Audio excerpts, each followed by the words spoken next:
Good evening. Happiness will never come to those who fail to appreciate what they already have. Welcome to BMC News Live, presented by Al Hilal Hospitals and Medical Centers. I am Jasila Mujib, joining you with the daily news updates. News headlines. Bahrain to host DP World International Golf Tour in February. Sustainable Development Minister met the UN Assistant Secretary General for Economic and Social Affairs. The Foreign Affairs Minister chaired the Bahrain delegation in the opening session of United Nations General Assembly 78. Bahrain maintained the leading position as freest economy in the Arab world. The Undersecretary at the Foreign Affairs Ministry visited Libyan embassy, offered condolences over flood victims. News in detail. Bahrain to host DP World International Golf Tour in February.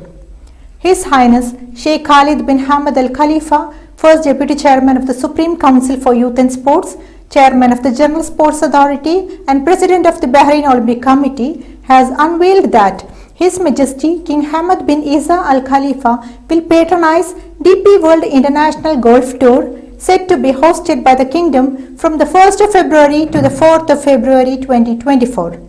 His Highness Sheikh Khalid bin Hamad was speaking during the announcement event attended by His Highness Sheikh Salman bin Mohammed Al Khalifa, GSA Deputy Chairman, Bahrain Combat Sports Council Chairman, and Keith Bailey, CEO of DP World International Golf Tour. His Highness Sheikh Khalid affirmed that Bahrain's pride in hosting this prestigious international golf tournament at the Royal Golf Club, expressing confidence in the tour's success. Sustainable Development Minister met the UN Assistant Secretary General for Economic and Social Affairs. Noor bint Ali Kulaif, Minister of Sustainable Development, met Navid Hanif, UN Assistant Secretary General for Economic Development in the Department of Economic and Social Affairs on the sidelines of the Sustainable Development Goals 2023 Summit.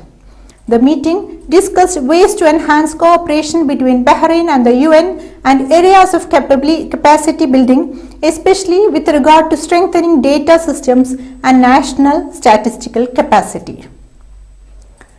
The Foreign Affairs Minister chaired the Bahrain delegation in the opening session of United Nations General Assembly 78.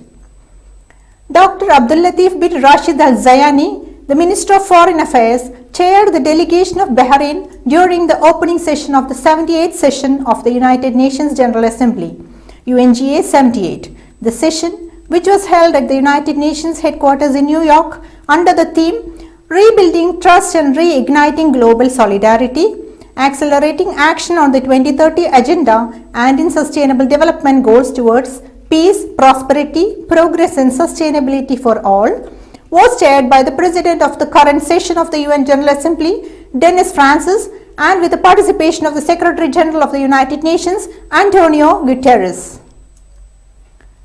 Bahrain maintained the leading position as freest economy in the Arab world. The Kingdom of Bahrain has maintained its leading position among Arab countries as the freest economy in the Arab world, according to the 2023 Economic Freedom of the World report published by the Fraser Institute. Bahrain obtained full scores in 9 indicators within the report and was ranked 45th globally among 165 countries. Regionally, the Kingdom of Bahrain showcased its effective business-friendly ecosystem by leading the MENA region in the freedom to enter markets and compete indicator. Additionally, Bahrain topped the GCC in 3 out of 5 main areas, including freedom to trade internationally. Undersecretary at the Foreign Affairs Ministry visited Libyan embassy, offered condolences over flood victims. Ambassador Dr. Muhammad Ali Bahzad, Consular and Administrative Affairs Undersecretary at the Foreign Affairs Ministry, paid a visit to the Embassy of the State of Libya to Bahrain, where he offered condolences over the victims of the floods that struck many regions east of the country. Ambassador Dr. Bahzad expressed the deepest condolences and sympathy of the Kingdom of Bahrain to the Libyan government and people, and following the devastating floods that left thousands of people dead or wounded, wishing a speedy recovery to the injured. He affirmed the kingdom's solidarity with the state of Libya and its people. Now it's time for a short commercial break.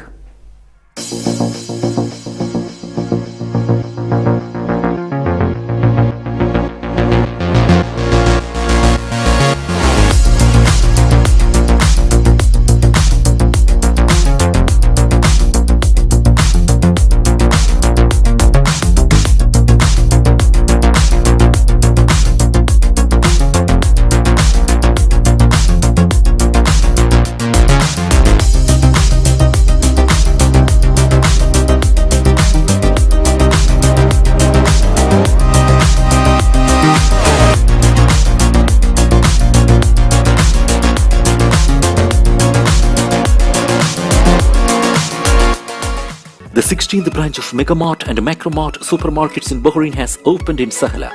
The best offers are available to the customers at affordable rates. Everyone is welcome. During and around the opening day, a variety of fish including salmon, meat and dairy products, roastery, frozen items, food and non-food items, groceries, fruits and vegetables, electronics, garments and ready-to-eat food items are available to the customers at affordable rates. Hearty welcome to all. Megamart and Macromart, your favorite shopping destination.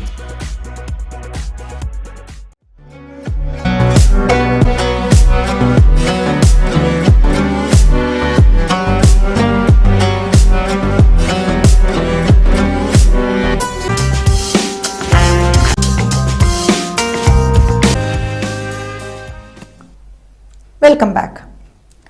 GCC's counter-terrorism efforts highlighted.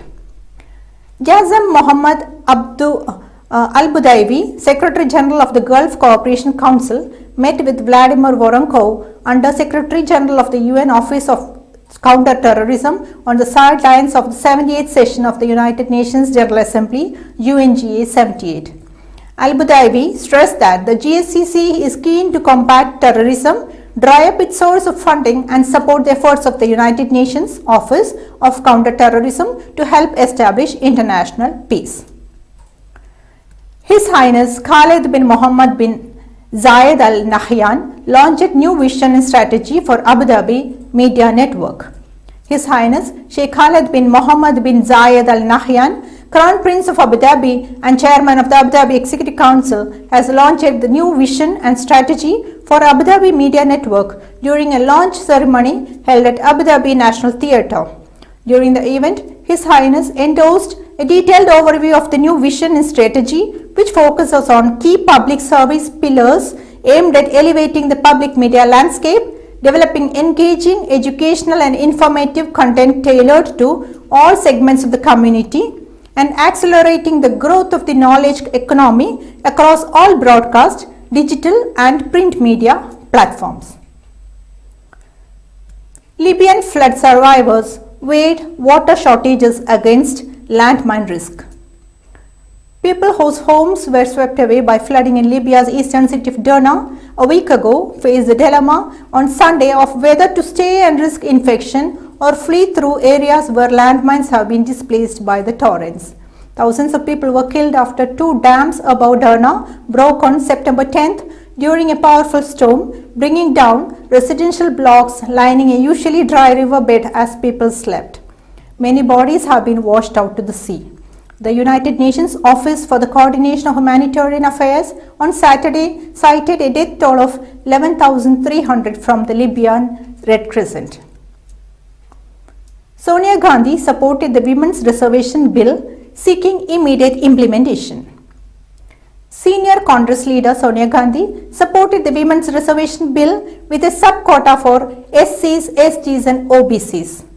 Initiating the debate on the bill for the Congress, Sonia Gandhi said, "Any delay in implementing Women's Reservation Bill will be a gross injustice to Indian women.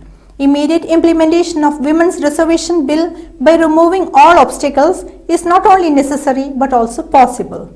In her speech, she further added that the bill was first brought by her husband and late former Prime Minister Mr. Rajiv Gandhi.